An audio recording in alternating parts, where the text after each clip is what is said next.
Hola a todos, muy buenas noches y bienvenidos a este nuevo directo en el canal de YouTube, pero que también podéis seguir a través de otras plataformas como Twitch, como LinkedIn, como Facebook o como Twitter o X, ¿no? Tal como se la llama ahora. Hoy vamos a hablar sobre Bitcoin y no solo sobre Bitcoin, sino sobre el ecosistema que rodea Bitcoin y potencialmente también, claro, los criptoactivos. Vamos a hablar sobre los exchanges, la función que desarrollan y los peligros que pueden tener, porque durante los últimos meses hemos escuchado una cascada de escándalos, pues el caso de FTX o más recientemente el de Binance, que de alguna manera podrían levantar nuestras suspicacias sobre la labor que desarrollan los exchanges, cuál es esa labor y cuál está siendo y no debería ser, y por tanto sobre la conveniencia o no de utilizar uno de ellos. Y para hablar sobre todo esto, sobre la función que desarrollan los exchanges, el mal uso o el abuso que se está haciendo por parte de algunas plataformas, hemos traído a uno de los exchanges a escala mundial y por supuesto en España, que al menos de momento, y salvo que aparezcan sorpresas que esperemos que no, ha demostrado una mayor seriedad y rigor a la hora de ser administrado, que es Bit2Me. Vamos a hablar con Javier Pastor, Javier Bitcoin de Bit2Me. ¿Qué tal? Buenas noches. Un placer, Juan Ramón, estar conversando sobre este tema contigo.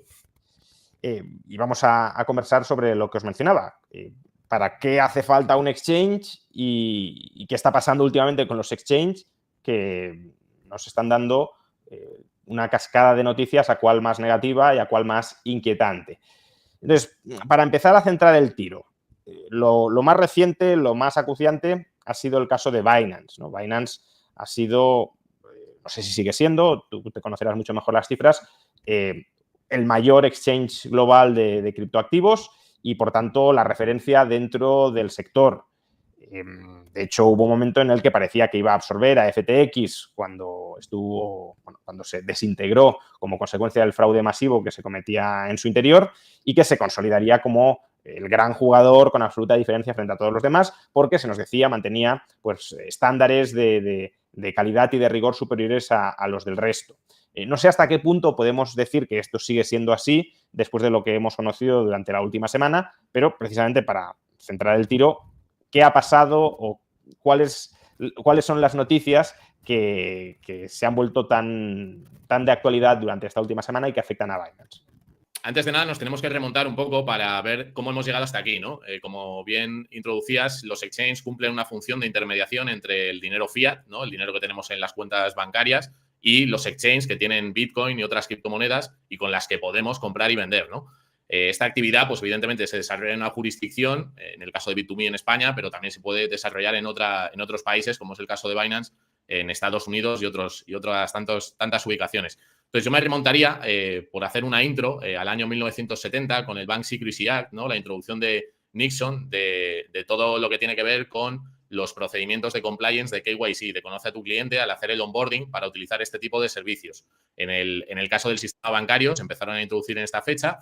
Luego podemos poner otro momento importante a destacar, que es 1989, la creación del GAFI, que esto lo hablaba el otro día en la Universidad Francisco Marroquín Alberto Mera, hacía una exposición muy interesante, que nació con el propósito de controlar el dinero del narcotráfico, ¿no? de las drogas, que era, bueno, pues un mercado que querían frenar ese intercambio o esa compraventa que se producía, poniendo controles en el sistema financiero.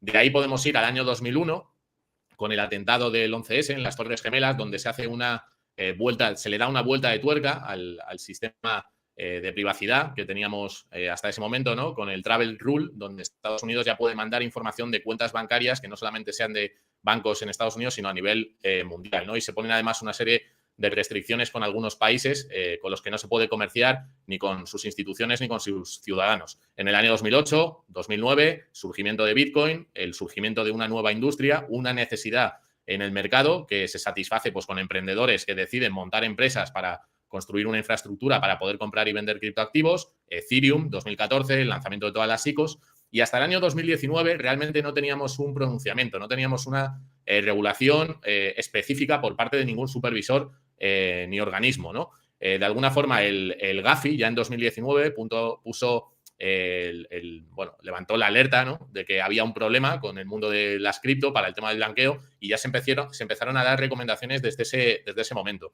Nosotros, por ejemplo, en Bit2Me ya empezamos a tomar medidas después de la burbuja burbuja entre comillas, del año 2017-18, contratando, bueno, pues a un equipo de compliance que nos hiciera la gestión de onboarding, de conoce a tu cliente, ¿no?, el KYC famoso, para más adelante, cuando los reguladores nos pidieran esa información, esa documentación, no tuviésemos problemas. En el caso de España, por ejemplo, esto hay que decirlo, tenemos un registro obligatorio en el Banco de España hasta la fecha para todo el tema de AML, anti-money laundering, prevención de blanqueo de capitales, y luego una circular de publicidad de la CNMV para todo lo que tenga que ver con publicidad masiva, ¿no?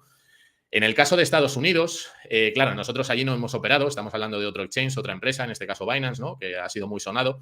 Claro, allí tienen 3 organismos institucionales del gobierno, ¿no?, que sería la SEC, que sería, bueno, pues una institución que regula todo lo que tiene que ver con el mercadeo, el comercio de activos financieros. Por otro lado, tenemos la CFTC, que sería una institución que regula el mercado de futuros, y tenemos el Tesoro, que donde necesitas una licencia bancaria para poder transferir fondos de forma electrónica. ¿Qué sucede? Pues que Binance, yo creo que llevó una estrategia de expansión y de negocio, principalmente de forma de manera explosiva, muy rápida, sin tener en cuenta pues todos estos criterios en un primer momento, ¿no?, introduciéndose en el mercado, dando una patada hacia adelante y, bueno, pues intermediando y dando sus servicios sin haber hecho los deberes previos en este sentido. ¿Qué ocurre? Como tú bien has comentado en la introducción, Juan Ramón, en el año 2022 se empiezan a producir eventos muy llamativos en la industria. K3, Row Capital, Celsius, FTX a final de año, y eso pone el grito en el cielo desde el punto de vista del supervisor, ¿no?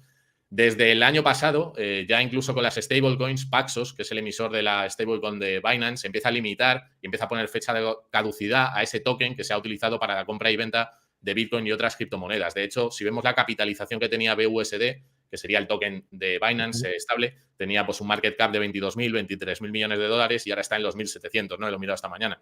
Entonces, aparte de eso, bueno, hay una denuncia directa del CFTC, también de la SEC y del Tesoro, ¿no? De hecho, la denuncia que se ha puesto a Binance del Tesoro es la más grande de toda la historia. 4.300 millones de dólares. A CZ le han puesto una multa directa por ser el CEO de 150 millones de dólares. ¿Y qué es lo que estamos viendo? Pero exactamente de qué se les acusa. Es decir, ¿cuál es la acusación que lanza el Tesoro que es tan grave para que sea, como dices, la mayor? La acusación, bueno, depende. La SEC les acusa de manipulación de mercado, que no han asumido, no han aceptado, y el CFTC de operar con el mercado de futuros sin estar registrados, y el Tesoro de no haber puesto en funcionamiento en marcha todos los requerimientos de compliance, de AML y blanqueo de capitales. Se entiende, bueno, ahí están, se han hecho una trazabilidad de hasta más de 100.000 transacciones sospechosas que podrían ir a la financiación del terrorismo, actividades ilícitas, ¿no? Dentro de la plataforma. Han llegado a un acuerdo que consiste en pagar esa multa y, bueno, pues en principio van a poder operar. ¿Qué han pedido además a cambio el gobierno de Estados Unidos? Introducir personal del gobierno directamente en el exchange y cambiar al CEO. De hecho, ya ha entrado un nuevo CEO para poder seguir funcionando. Pero el tema de Binance, yo creo que, como decía, ¿no? No solamente es un caso aislado, sino que lo vemos en repetidas ocasiones en diferentes plataformas y exchanges de Estados Unidos. De hecho, Kraken también ha tenido algún problema. Coinbase se ha registrado en el Nasdaq, ¿no? Va por otro camino. Ahora va a ser el custodio de los ETF que se están revisando por parte de la SEC. Y desde mi punto de vista, lo que está pasando ahora en el mercado es un antes y un después en lo que ha significado un exchange, una plataforma que nace con este ecosistema, digamos, y esto se ha repetido muchísimas veces, como el Far West, ¿no? Donde cada uno ha hecho ya deshecho lo que ha considerado, incluyendo el lanzamiento de tokens, las famosas ICOs y este tipo de cuestiones. De hecho, aquí en Europa tenemos una regulación, un marco europeo que se llama MiCA, que entra en vigor en los próximos 18-24 meses, el 1 de enero del 2026. Entonces, bueno, pues tenemos una serie de regulaciones, tenemos una serie de cambios que ya se están produciendo desde mi punto de vista para el buen funcionamiento del ecosistema desde el punto de vista del inversor tradicional, ¿no? Entonces, ¿cuál es el balance que podemos hacer? Bueno, pues yo creo que con el anuncio de la aprobación de los próximos ETF de los fondos más importantes de Estados Unidos, querían quitarse a todas estas malas prácticas del medio, solucionarlo, no darle ninguna excusa a la SEC para que sigas retrasando el ETF Spot y finalmente pues lo aprueben, ¿no? Y de un salto importante todo lo que significa Bitcoin, el mercado de los criptoactivos a nivel institucional y del sector bancario tradicional, ¿no? Creo que estamos en ese punto. Por tanto, a menos que aparezca nueva información, de momento lo que ha sucedido con Binance no tiene nada que ver con lo que sucedió con FTX. Lo de FTX fue una estafa directa a los clientes y lo de Binance es mala praxis, pero que en principio no tendría por qué redundar en perjuicio de los clientes, sino simplemente que no se han cumplido las regulaciones que establece, valga la redundancia, el regulador estadounidense para, en este caso, pues luchar contra el blanqueo de capitales, etcétera. Claro, efectivamente. O sea, Binance, bueno, pues en principio los fondos, la actividad que tiene, bueno, no ha tenido problema en ese sentido. FTX, pues como comentas, ¿no? Tenía una estructura que se parecía mucho más a un Ponzi que a una empresa. Y bueno, pues le han denunciado por mala praxis. Sí que es verdad que por el camino, digamos que por tema reputacional, pues muchas empresas que colaboraban o muchos actores del sector bancario pues tienen un poco más de recelo, ¿no? Por esa imagen que se puede ver perjudicada. Y eso es un poco, digamos, lo que nosotros desde Bit2Me ponemos en valor. Aparte de otras cosas que contaré después, bueno, pues el haber hecho bien las cosas y no tener problemas reputacionales, ni que en un momento determinado tú seas cliente de una plataforma y por este tipo de situaciones, pues que no puedas mover tus fondos, que podría pasar, ¿no? Entonces, bueno, son cuestiones. Vale, pero aún así es importante no diferenciar entre o tomar acciones que perjudican a terceros a no haber cumplido con las reglas exactamente que te marca el Estado, aun cuando ello no suponga un perjuicio directo sobre tus clientes, ¿no? Porque, claro, el caso de FTX era un escándalo para vaciar de patrimonio a los partícipes, a los clientes del exchange. En el caso de Binance, de momento no, aunque, claro, como dices, pues hay un problema reputacional y los problemas reputacionales pueden terminar afectando a la capacidad que tenga un exchange, en general una empresa, de responder a sus compromisos, ¿no? Porque en una industria donde la confianza es tan importante a la hora, por ejemplo, de refinanciar posiciones deudoras, el hecho de que haya una crisis reputacional pues, tiene un impacto negativo. Sí, así es. Bueno, yo creo que el negocio de la custodia, el negocio de la intermediación financiera, necesita dar garantías y seguridad a los usuarios y a los clientes, ¿no? Y todo lo que no sea cumplir con la normativa, la regulación, sobre todo para el mercado más incipiente, pues para personas que no conocen la tecnología. Luego podemos avanzar y decir, bueno, es que alguien que ya conoce Bitcoin a lo mejor tiene otras formas de entrar y salir en este mercado, pero bueno, todos aquellos que quieren dar el paso y que quieren hacerlo de forma segura, pues con una empresa en la que puedan confiar porque cumple con la regulación que haya en ese país, pues es importante, ¿no? Vamos entonces a centrar el tiro de las preguntas en la figura de los exchanges. Precisamente estabas diciendo, bueno, puede haber otras formas, pero quien no conoce muy bien la industria, pues quizá lo normal sea acudir o hacer sus operaciones a través de un exchange. Explícanos, en términos muy sencillos, a qué se dedica un exchange como Bit2Me. Bueno, pues Bit2Me al final es, yo lo llamo un puente, ¿no? Que conecta el dinero fiat. A mí me gusta mucho comparar, yo al dinero fiat le llamo el dinero de la Unión Soviética, ¿no? Entonces, si quisiéramos salir de la Unión Soviética y cruzar ese puente, pues necesitaríamos hacerlo por alguna puerta o por algún lugar que nos Cuando dejaran dices hacerlo. dinero fiat, que a lo mejor es algo que todos entendemos, pero puede haber alguien que no, te refieres a nuestros euros, por ejemplo. Sí, o sea, justo. Bueno, sí, a mí me gusta especificar. El dinero fiat al final es el paradigma monetario en el que hemos nacido en los estados modernos, pues utilizan un dinero denominado dinero fiat, ¿no? Que son pues los euros, los dólares, el dinero emitido por bancos centrales, respaldado por los gobiernos y demás, ¿no?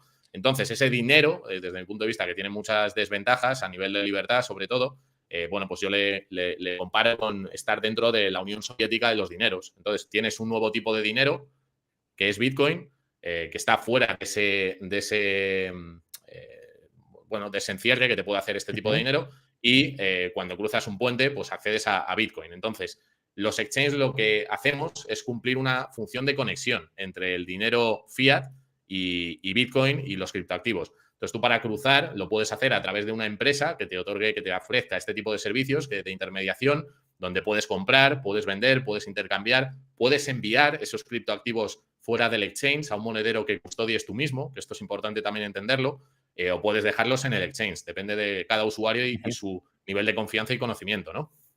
Entonces, La función es muy, muy sencilla. Luego hay diferentes formas de comprarlo. Nosotros facilitamos un monedero visualmente muy intuitivo, donde tienes los botones de comprar, vender, intercambiar, pero también tenemos una plataforma de trading de alta frecuencia, porque veía también de la audiencia que comentaban que las comisiones eran un poquito más altas. Efectivamente, en el wallet, que le llamamos a esa interfase, son un poquito más altas, pero si te vas a Bit2Me Pro, que es la plataforma de trading de alta frecuencia, pues puedes poner órdenes con spread, ¿no? Con una comisión mucho más ajustada, mucho más baja. Entonces, una vez tú tienes esa criptomoneda que has comprado previo a enviar euros a Bit2Me, te has tenido que registrar, has tenido que hacer el alta con el onboarding, bueno, pues todo este proceso de lo que hablábamos al principio, ¿no? De KYC, que Bit2Me cumple desde el año 2019 para poder tener servicio con los bancos que operan en España, porque si no cumples con esos criterios no te dan servicio y tus clientes no pueden enviar ese dinero, pues puedes utilizar ese Bitcoin, puedes coger ese Bitcoin y enviártelo a un monedero de autocustodia o dejarlo en Bit2Me. Eso como cada uno decida, ¿no? Es decir, que si yo tengo dinero en el banco, digámoslo así, es decir, tengo una cuenta corriente, puedo comprar a través de un exchange, en este caso Bit2Me, aquellos criptoactivos que considero oportuno y a lo que se dedica Bit2Me es a casar mi orden de compra de un criptoactivo con la orden de venta de ese criptoactivo y, por tanto, de compra de euros o de dólares de otra persona, ¿no? Hacéis esa labor de machear un lado y el otro lado del mercado. Justo, esto es algo que suele preguntar mucho la gente, ¿no? Dice, pero ¿cómo se establece el precio de Bitcoin? Bueno, pues una cuestión de oferta y demanda. ¿Los exchanges qué función y qué papel desempeñan? Pues el de encontrar un precio de encuentro entre el que quiere comprar y el que quiere vender. Y cuando hay un encuentro, el exchange hace esa gestión, esa intermediación, lo casa y se hace el intercambio. Entonces, el exchange, el modelo de negocio de la plataforma es cobrar efectivamente una comisión cada vez que se produce un intercambio, efectivamente. ¿Y también desarrolláis funciones de custodia de los criptoactivos o no? Bueno, el propio exchange te ofrece la posibilidad de custodiar los criptoactivos que compres.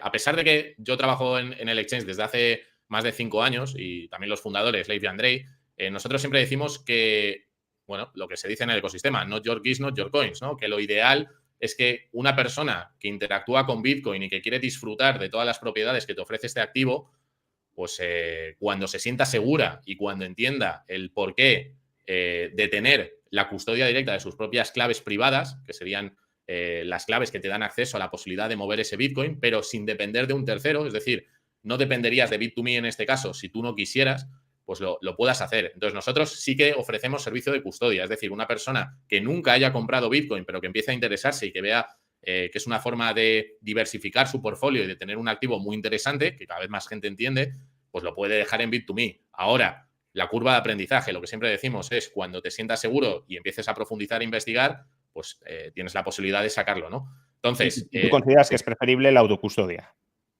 Claro, yo creo que la autocustodia es lo que te hace realmente utilizar la tecnología como tal. ¿Por qué? Porque igual que tenemos el dinero fiat, los euros, los dólares, que nos obliga a depender de la confianza en terceros, ya sea tu banco, o ya sea el Banco Central, o ya sea el Estado, que no se endeude más de lo que debería, ¿no? Y al final lo tengamos que pagar todos con inflación, pues en el caso de Bitcoin es un activo real, es un activo digital, pero es un activo real, es como el oro. Tú cuando compras oro, se lo puedes dejar a un tercero que te lo meta en una bóveda y que te cobre una custodia, o lo puedes dejar en tu jardín enterrado. Bueno, pues con Bitcoin lo que puedes hacer es dejarlo en Bit2Me, pero dependerías de Bit2Me para esa custodia, o tener tu propio monedero de almacenamiento en frío, que se llama, que es desconectado de Internet, y guardar las claves privadas. Yo entiendo que haya personas que no se sientan todavía del todo seguras y prefieran otras formas de custodia, ¿no? Pero bueno, yo siempre recomiendo aprender y descubrir esa posibilidad.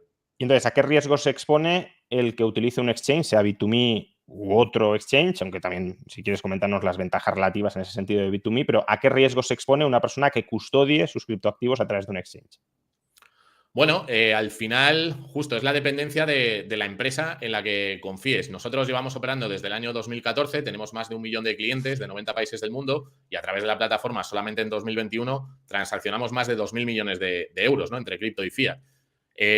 Claro, no nos ha pasado nada. Tenemos un sistema de ciberseguridad y una comparativa que encargamos también a la revista Cointelegraph, que es el referente de comunicación dentro de la industria, uno de los referentes, y nos hizo una tabla comparativa donde, bueno, pues nos ponía que en ciberseguridad éramos la plataforma más segura, comparada pues, con Kraken, con Coinbase, con Binance y con otros exchanges, ¿no?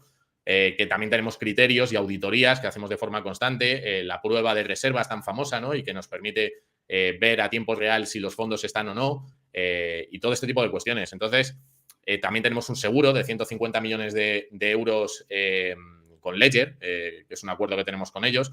Y bueno, tenemos unas ciertas garantías, aparte de que hicimos una ronda el año pasado, abrimos para que pudiesen entrar en la estructura empresas. Telefónica invirtió directamente en Bit2Me y eso supuso también, bueno, pues un voto no solo de confianza, sino de seguridad de que la empresa tiene las cuentas bien ordenadas, ¿no? Entonces, Pero, por ejemplo, sí.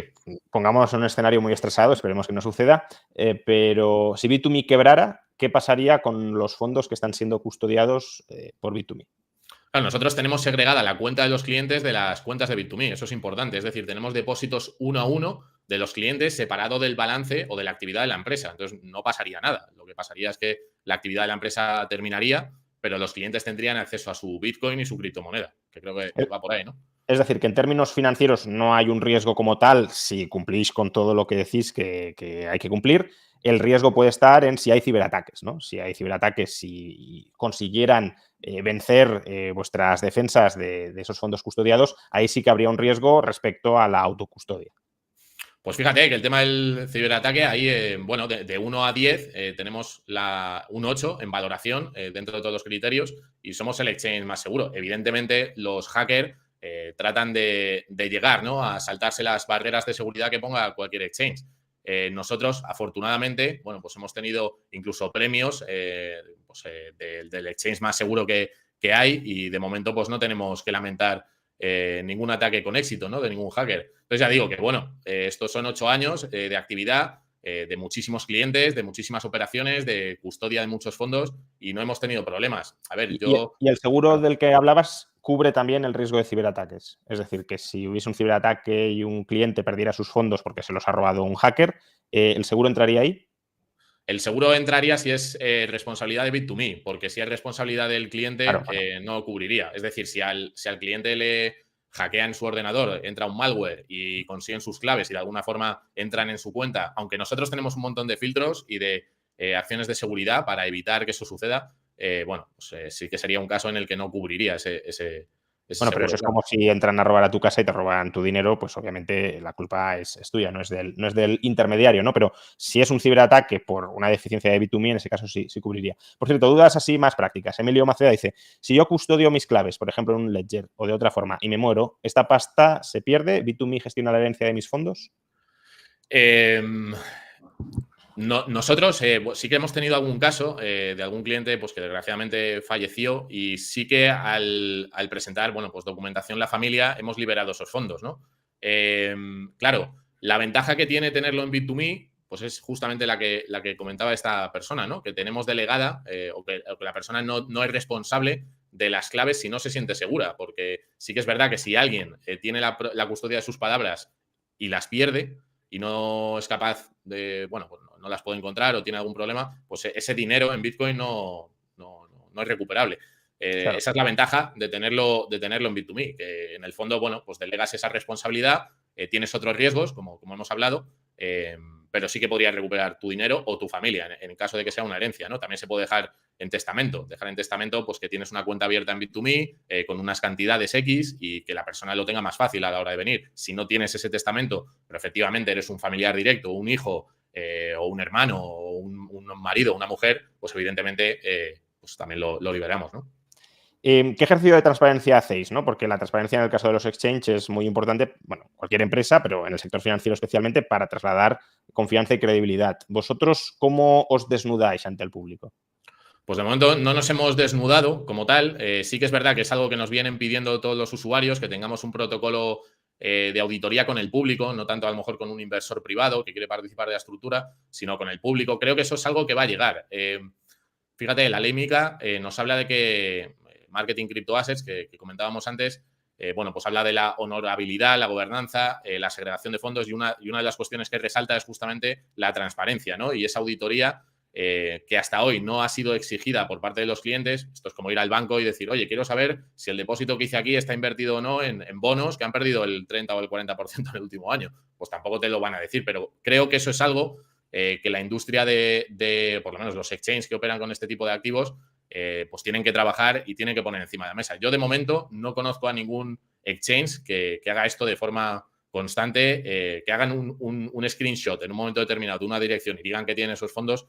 Bueno, pues no sé, porque vemos que hay movimientos y tampoco está muy claro, ¿no? Pero que es una demanda que yo valoro y que creo que tiene todo el sentido. Si tú dejas los fondos en un exchange que te digan o que puedas ver a tiempos reales si efectivamente están ahí, pues creo que tiene que llegar.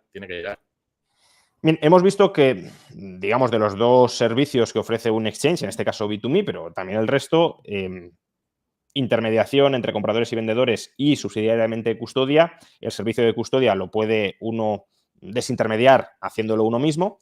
¿Hay formas de también desintermediar el servicio principal que desarrollan los exchanges, de conectar a compradores y vendedores? Una forma, claro, es directamente pues, comprar y vender con la persona que esté interesada en hacerlo, pero eso tiene unos costes de información y de búsqueda y de emparejamiento que son muy grandes y esa es justamente la función que desempeña el exchange, ¿no? Reducir esos costes de transacción. Pero empieza a haber otros modelos que podrían terminar reemplazando a los exchanges tal cual los conocemos hoy. Por ejemplo, los exchanges descentralizados, ¿cómo funcionan? ¿Qué ventajas tienen? ¿Pueden ser la alternativa de futuro? Bueno, fíjate que a mí me encanta la idea, ¿no? De poder comprar en un exchange descentralizado, que los hay exchanges que además tienen cierto nivel de privacidad. ¿Cuál es el problema? Pues el problema es que el 99,98% de la población a día de hoy tiene dinero fiat.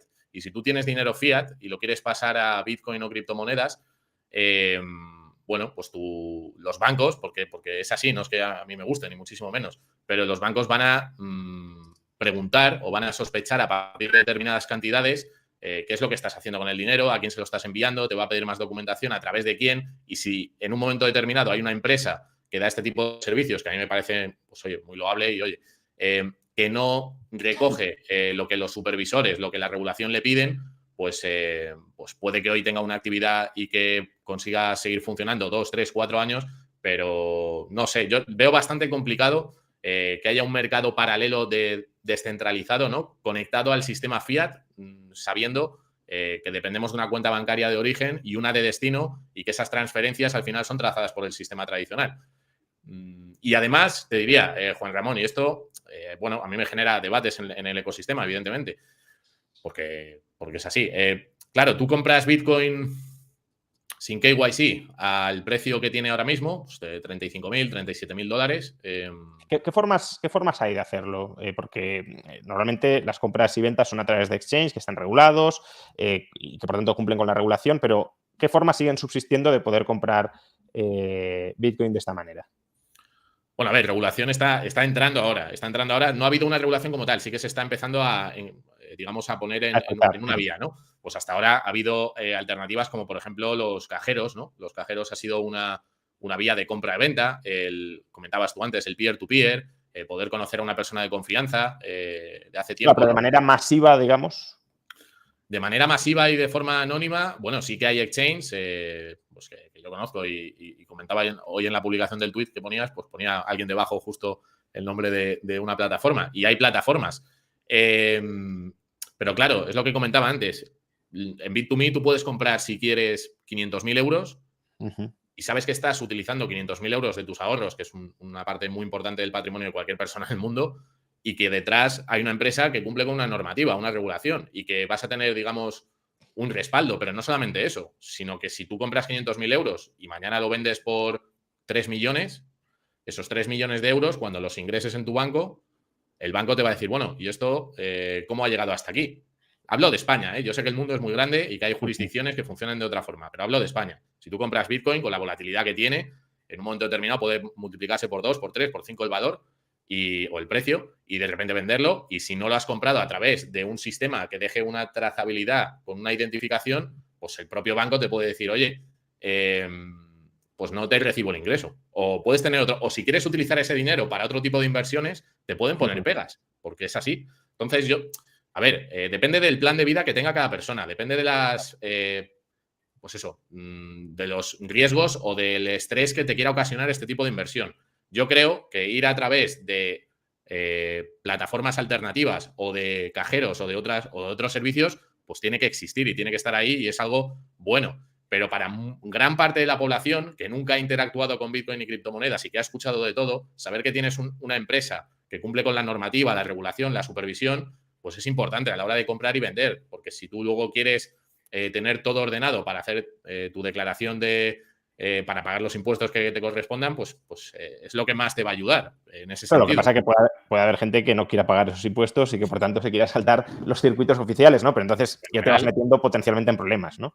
Claro, bueno, si alguien a lo mejor en Argentina nos reciben ahora con los brazos abiertos, quién sabe, ¿no? A ver, esto es como todo. Si tú tienes, bueno, pues tu futuro aquí en España y quieres estar aquí, quieres, bueno, pues tenerlo como una alternativa de inversión, que Bitcoin no solamente es una inversión, no solamente es especulación, Bitcoin es muchísimo más y en cada país significa una cosa esta tecnología, ¿no?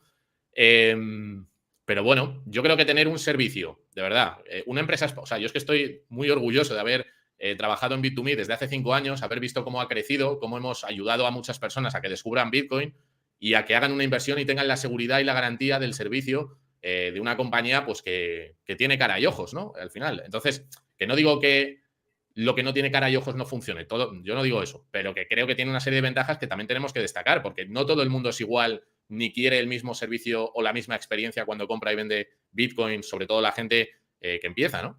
Hombre, yo diría que, aunque a lo mejor en un mundo liberal libertario sería preferible que no hubiese este tipo de regulaciones donde controlan tu identidad y las transacciones que efectúas, si el Estado lo impone, pues tiene que haber o surgirán y habrá y la gente querrá utilizar vehículos que cumplan con esas regulaciones y que por tanto sepas que al utilizarlos no vas a tener ningún problema con el Estado porque te pueda buscar las vueltas de no te has ajustado exactamente a esta parte de la ley que yo he aprobado, pero también es positivo que haya alternativas que bordeen esa regulación y que por tanto no le otorguen al Estado un control absoluto sobre aquellas personas que no quieran ser controladas.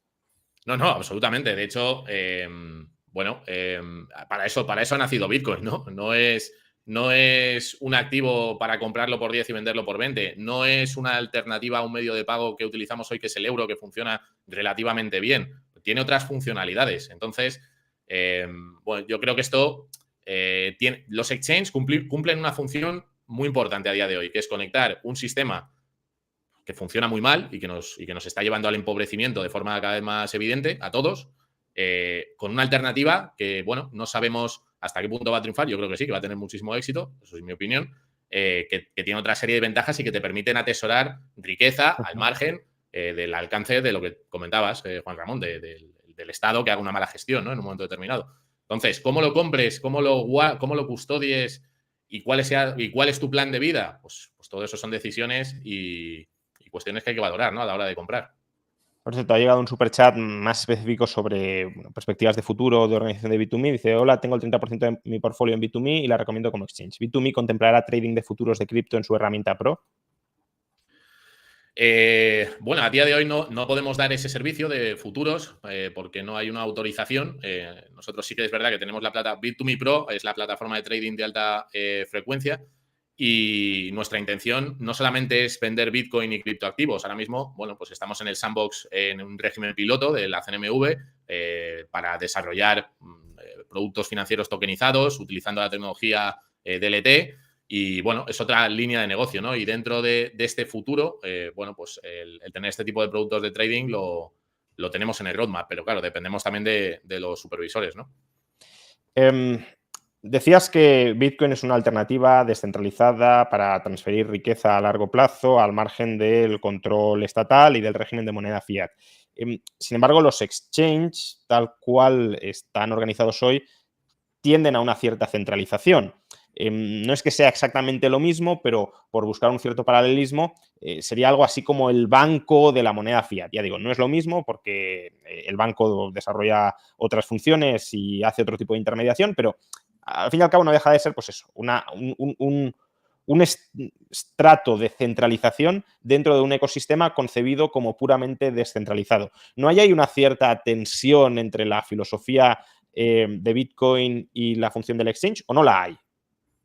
Bueno, a ver, tensión en la filosofía sí hay, ¿no? Porque todos los que creemos en Bitcoin, al final, al trabajar en un exchange centralizado, pues tienes que asumir que tienes que cumplir con una serie de requisitos, de criterios, como hemos hablado, del sector tradicional que te impone como empresa, que tienes que asumir tú los costes, además, hay que decirlo, pues una serie de, bueno, pues protocolos de KYC, de onboarding, lo que hemos hablado, origen de fondos, todo este tipo de cuestión, para dar servicio a tus clientes, a personas que quieren comprar esa tecnología, ¿no? Pero el problema no está en Bitcoin y yo tampoco veo el problema en los exchanges. El problema está en que nos hemos acostumbrado a vivir en un sistema fiat donde el sector bancario, donde las tres propiedades del dinero, que son unidad de cuenta, medio de intercambio, almacenamiento de valor, le han sumado sistema de control.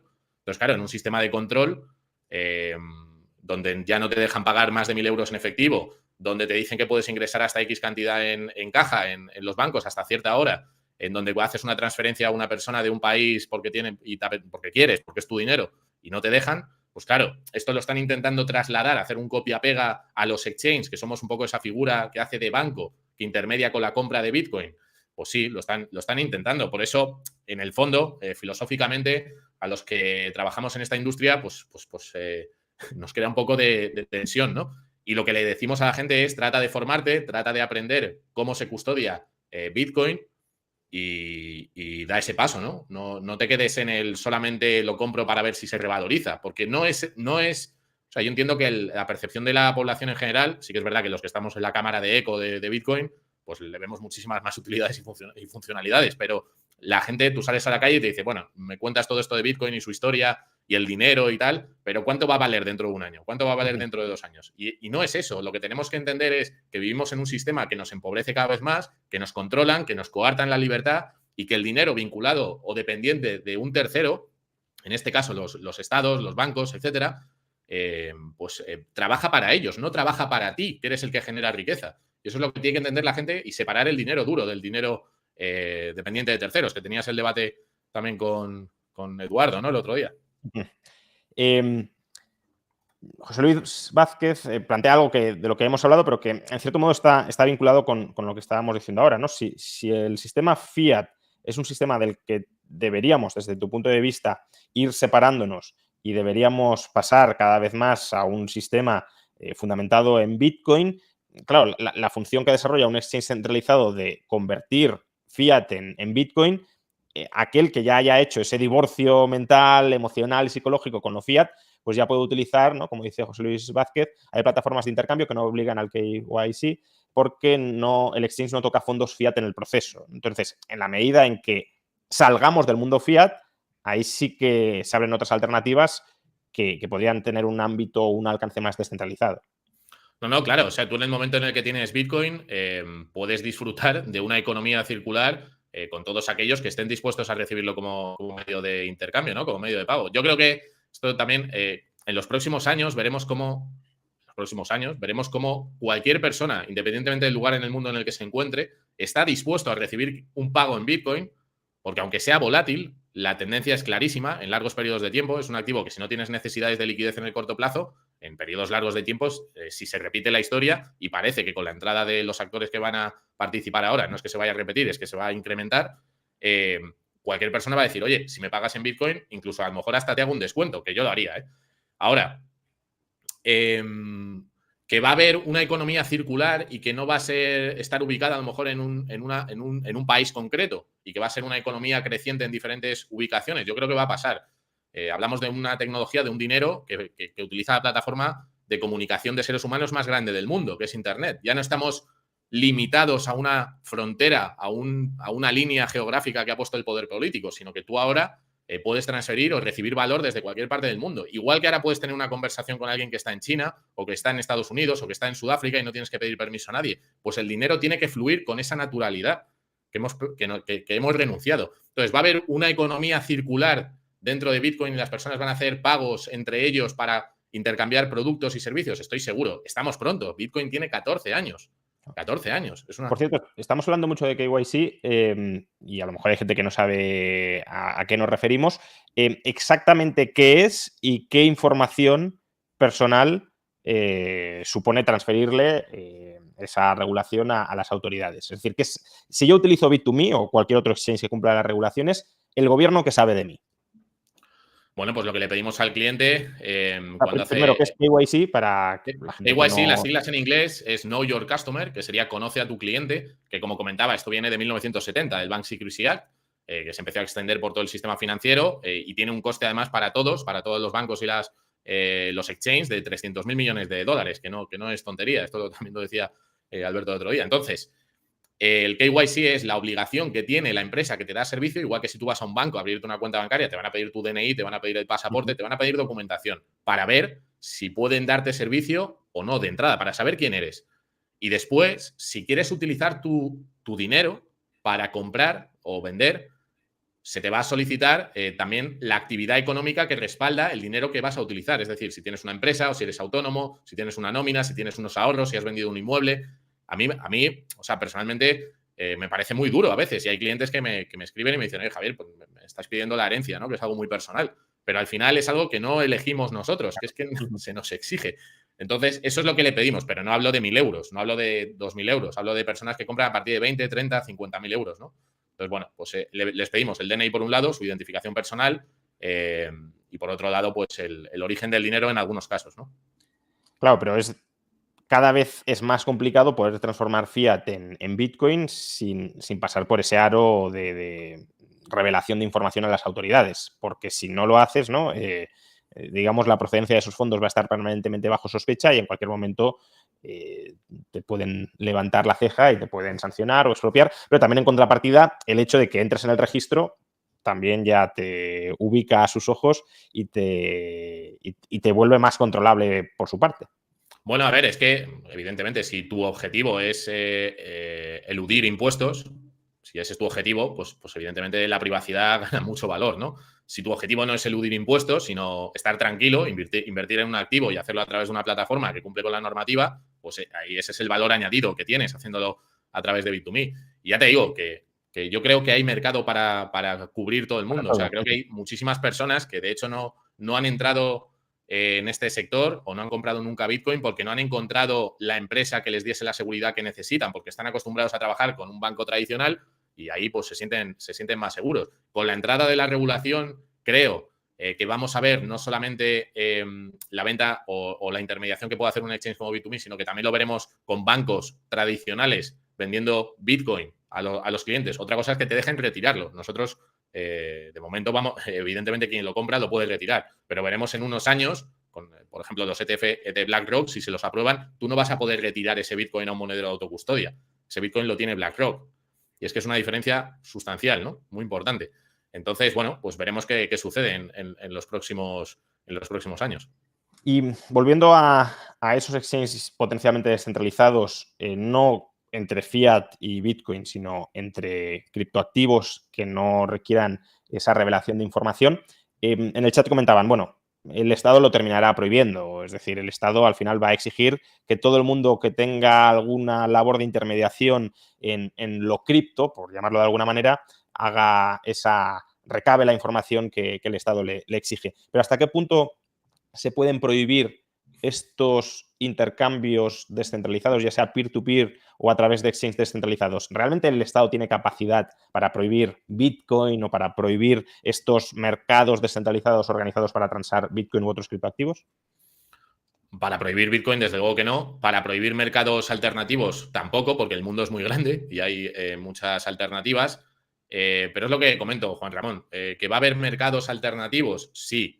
¿Que la población, la mayoría de la población no los va a utilizar? Porque hay que tener conocimientos avanzados o un nivel de confianza que te lleve hacia allí más alto, pues seguramente, ¿no? Y la gente va a querer algo seguro, algo que, bueno, que sea sencillo. Yo llevo trabajando 5 años en la empresa y lo veo con las personas que dan el paso y quieren comprar Bitcoin, ¿no? Mucha gente, pues lo que quiere es tener esa primera experiencia con el activo, empezar a utilizarlo, bajarse un monedero en el móvil, hacer una transferencia, pero quiero decir que no vayamos al nivel, o sea, que la función que cumple un exchange es fundamental y que otras alternativas es bueno que existan y que no creo que tengan capacidad los estados de prohibirlo, ni Bitcoin ni los exchanges. Y además habrá teoría de juegos e incentivos clarísimos para que haya mercados alternativos. Eso pasa en todos los sectores, ¿no? Y cuantas más dificultades pongan para comprarlo a través del exchange regulado, pues más pensarán cómo ofrecer otras opciones, ¿no?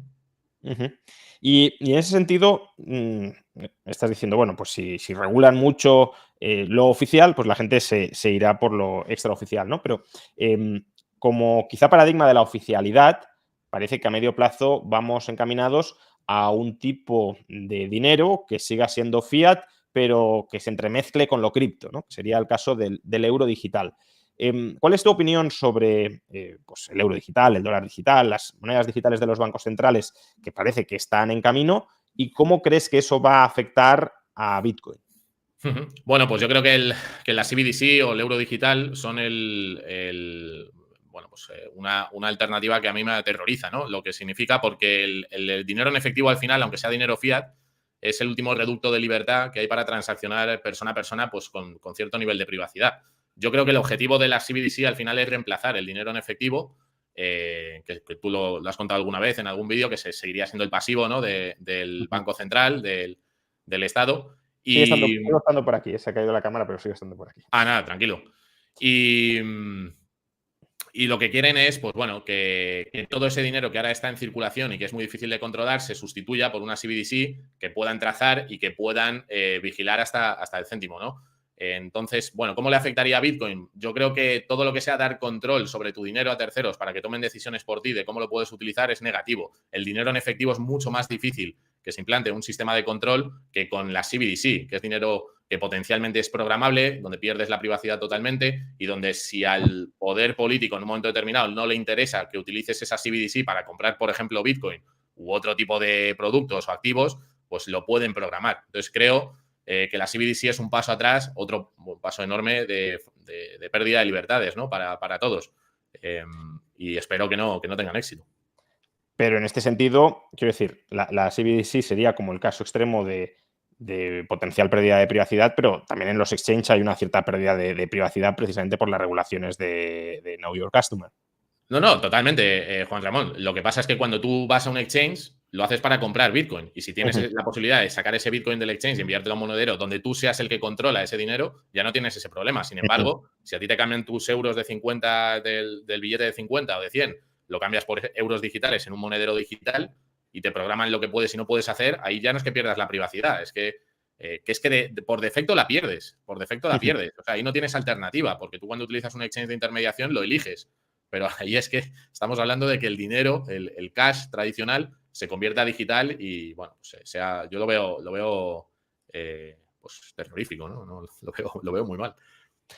Entonces, de alguna manera, ¿tu recomendación cuál sería? Que la gente estudie y aprenda mucho más sobre Bitcoin, aunque solo sea como posible alternativa o refugio frente a lo que puede estar por venir en el caso de las monedas digitales de los bancos centrales. No, bueno, no solamente por la venida de las monedas digitales de banca central. Yo creo que los ciclos de crisis que hemos vivido desde que empezó el acuerdo de Bretton Woods, cada vez que han bajado tipos y luego los han tenido que subir para controlar la inflación, pues vamos a ver con el nivel de deuda que tenemos, pues una crisis muy importante. Entonces, creo que la solución que ponen encima de la mesa siempre los gobiernos es imprimir más dinero, endeudarse más y que eso lo que hace es erosionar el valor de tu moneda, erosionar el valor del euro. Entonces, creo que Bitcoin, ya no solamente por la entrada de la CBDC, creo que por la adopción institucional que se va a producir y la aceptación que va a haber por cada vez más países, más ciudadanos que entienden el valor que tiene tener un activo no dependiente de terceros, inconfiscable, si está bien custodiado. Bien custodiado me refiero a que tengas tú las claves. A pesar de que lo hayas podido, o aunque lo hayas comprado en un exchange con KYC, porque lo puedes custodiar tú, aunque estés identificado, luego tú verás lo que haces con el Bitcoin. Pues creo que hay muchas más razones, ¿no? Pero que el caso de la CBDC es clara, que sería una razón más para tener Bitcoin, sin duda. Sí, lo que pasa es que activos que proporcionen, digamos, el servicio de proteger el valor de tu patrimonio frente a la inflación o frente a los impagos, etcétera, los hay muchos. La cuestión es que Bitcoin es inconfiscable y te protege frente a riesgos más específicos de que el Estado vaya ya directamente a por ti, ¿no? Que diga, bueno, sé que tienes esto y te lo voy a quitar. Pero claro, en ese sentido, hasta qué punto, y vuelvo siempre a lo mismo, pero creo que es importante reflexionar teóricamente sobre ello, ¿no? Hasta qué punto el KYC no está revelando que tienes Bitcoin y, por tanto, si el gobierno tiene identificado que tienes Bitcoin, aunque Bitcoin sea inconfiscable como tal, porque, hombre, si tú tienes tus claves, el gobierno, hombre, puede llegar a torturarte para que se las reveles, pero en principio parece que no llegaremos a esos extremos, pero sí puede decir, oye, yo sé que tienes Bitcoin, no me las vas a dar, porque sé que no me las vas a dar, pero te voy a imponer una obligación tributaria por esas Bitcoin que tienes de todo lo que ganes en la economía formal durante los próximos 10 años, por ejemplo, todo el 30%, el 40% adicional a lo que ya vas a tener que pagar, me lo tienes que dar como forma de transferirme ese valor que está en Bitcoin, que sé que está en tus Bitcoins, pero que no te puedo quitar porque tus Bitcoins son inconfiscables. Bueno, que lo sabes, aunque hayas hecho con KYC, eso habría que matizarlo. O sea, lo pueden sospechar, pero saber a ciencia cierta no lo pueden saber 100%. Y luego, por otro lado... O sea, que no hay un control absoluto aunque hayas hecho KYC. Hombre, hay mucha gente que se le han perdido las claves privadas y no hay forma de recuperar ese Bitcoin. Y tampoco sabemos si esas claves dónde están, ni quién las tiene, ni nada. Pero bueno, el caso, comentabas, que hay muchos activos para protegerse de la inflación. En el fondo, claro, tú tienes un activo totalmente portable, digital, que en el caso del oro a lo mejor te protege, pero si te tienes que ir de España porque hay un gobierno pues con el que no coincides o que te persigue o lo que sea, cruzar la frontera con oro va a ser muy complicado. Aunque hayas hecho la compra con KYC de Bitcoin, va a ser muy fácil irte a otro país, ¿no? Entonces, ¿la privacidad es importante, Juan Ramón? Por supuesto que es importante. Los exchanges que damos servicio y que cumplimos con la normativa, ¿tenemos otras ventajas que no tiene comprar sin KYC? Las tenemos. Por eso digo que esto depende de la persona. Depende de la persona y de la valoración que haga cada uno. Yo creo que comprar en Bit2Me tiene muchas ventajas para muchísima gente y comprar sin KYC tiene ventajas para otra gente, claro. Efectivamente. Claro. Entonces, creo que es compatible y no creo que sea un negro o un blanco, ¿no? Que las dos cosas tienen sus cosas buenas y menos especialmente buenas. En el mundo hiperregulado en el que vivimos, donde si quieres estar dentro de los confines de la legalidad, pues tienes que tener actores que cumplen esa legalidad y a través de los cuales puedas actuar sabiendo que está todo en orden para el Estado. Sí, pero no solo para el Estado, porque a lo mejor hay personas, claro, como decía antes, a lo mejor nosotros nos movemos en círculos de personas que tienen un conocimiento tremendo, ¿no? Pero muchísima gente, de verdad, que no ha tenido experiencia previa de lo que es comprar criptomonedas, ni, hombre, pues si hablamos, pues estaba Leo, ¿no? Comentando ahí en los tweets, que luego le escribiré, que sí, que hay servicios diferentes que te dan otra experiencia distinta, por supuesto, pero que creo que todo lo que sea facilitar salir de los gulags soviéticos del dinero fiat es positivo y que si lo haces a través de un puente en el que tienes que dar tu pasaporte, en el que hay iluminación y saben quién eres, pero has cruzado y te has ido al lado occidental, pues llevas mucho ganado. El problema es que te quedes en el otro lado. Ahora, que te quieres saltar la valla por allí porque eres una acróbata y cortas ahí las vallas de espino, bueno, pues oye, fenomenal. Tiene ventajas y desventajas, como todo. Vamos, que si quieres ser un inmigrante legal, pues está bien que puedas serlo. Y si quieres ser ilegal o irregular, a lo mejor también tiene otras ventajas. Claro que sí. El Estado te tiene menos supervisado, no tienes por qué pagar impuestos ni cotizaciones sociales, pero también te expones a una mayor desprotección o a que te sancionen y te repatrien si te encuentran, ¿no? Claro, o sea, al final depende del objetivo de cada uno. Yo creo que aquí tendríamos que ver caso a caso, pero creo que el del 90% de las personas, que todos, estoy seguro de que tú también, Juan Ramón, o muchos de los que nos ven, que tienen un conocimiento altísimo, sus primeras experiencias fueron a través de exchanges, que bueno, que a lo mejor en aquel momento cuando compraron no les pedían KYC, pero fueron a través de exchanges centralizados. Quiero decir que todos tenemos una curva de aprendizaje, tenemos un proceso y que hay que entender eso también. Y no pasa nada. Ahora, que a mí, personalmente, me encantaría poder que cualquier persona que quiera comprar Bitcoin en Bit2Me lo hiciera sin tener que requerirle toda esta información, claro. No te quepa duda. Sí, pero el Estado no lo permite y para ofrecer ese servicio pues hay que cumplir la regulación estatal como en cualquier otro sector que también a lo mejor no querría, no sé, los hoteles a la hora de requerir pues quienes se han alojado y demás, probablemente habría hoteles que no quieran hacer ese control, pero si la regulación se lo exige, pues u operan así u operan en la ilegalidad con otras desventajas que tiene operar en la ilegalidad en esta sociedad donde si operas en la ilegalidad y te pillan, te sancionan, ¿no? Yo creo que va a haber jurisdicciones muy amigables, Juan Ramón, de todas formas. O sea, estamos en España, pero creo que Milei haya ganado en Argentina es positivo para Bitcoin, aunque yo creo que todavía no estamos en ese momento, ¿no? Claro. Pero que va a haber jurisdicciones muy amigables en todo el mundo con este activo, porque es un activo histórico, es un activo que no sabemos hasta qué punto va a triunfar, pero que tiene unas características y propiedades tan especiales que va a haber muchísimos incentivos para muchísimos gobiernos del mundo o para muchísimos ciudadanos del mundo para aceptar e intercambiar este valor, ¿no? Este activo. Por cierto, una duda técnica que llega, Sebastián Parr dice, ¿cuántos nodos utiliza Bit2Me para hacer la verificación? Nosotros no utilizamos, que yo sepa, no utilizamos nodo. No sé si hay alguien del equipo técnico, pero que yo sepa no utilizamos nodo. De todas formas, si a esta persona le interesa y quiere seguirme en redes, pues lo consulto y se lo contesto directamente. Muy bien, pues ya llevamos más de una hora de conversación sobre Bitcoin, los exchanges, la relación a veces de amor que puede existir, otras veces de odio, pero en todo caso de diversidad de opciones para que la gente pueda acceder pueda escapar, ¿no? Decía Javier, del gulag soviético, ya sea con el puente, iluminación, control de pasaportes o saltándose la valla sin que nadie lo vea, pero en cualquier caso que tenga esa forma de salirse y además ya has expuesto también cuáles son las ventajas relativas a tu juicio de Bit2Me frente a otras plataformas de exchange que se siguen utilizando. Algunas de ellas han estado en el ojo del huracán durante la última semana, como ha sido el caso de Binance. Pero bueno, incluso omitiendo eso, ¿no?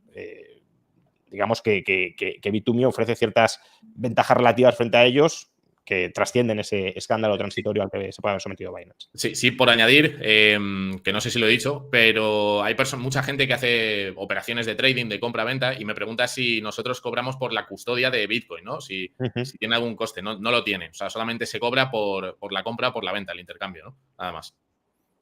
Muy bien, pues si queréis averiguar algo más sobre Bit2Me, sobre este exchange español que ofrece pues, ese servicio de intermediación, compra-venta de moneda fiat versus activos, criptoactivos en general, pero hoy nos hemos centrado en Bitcoin porque creo que tanto a Javier como a mí es el activo en el que tenemos algo más de confianza frente a todo el resto del universo llamado cripto.